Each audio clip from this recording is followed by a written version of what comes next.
僕の名前は山本義嗣です。でもオンダリビアの連中はよしと呼んでくれる。僕は料理人です。奈良に生まれました。大阪の隣であります。なのに僕の情熱はなんと1万 km 先で見つけました。それからは毎年のようにバスに帰ってます。たどり着いたレストランはアラメダ。研修生の期間3ヶ月やったが居心地が良かったのであっという間に3年が過ぎました。素晴らしいレストランで高い技術を学びたいと思ってた。でもとんでもない数のバルに衝撃を受けた。まずはじめにピンチョスと旅にバルに連れてってくれたんだけど、ここではハイクオリティな料理を食べるのに座らなくてもいいんだ。狂気なのか熱狂なのか、そんな中でピンチョスが出てきた。出来たてやで。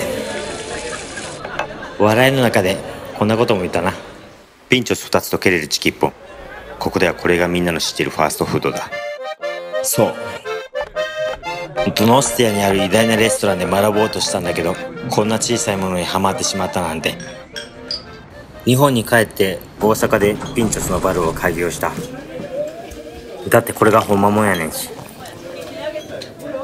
こんなんしてしまったらもうやみつきになるわ。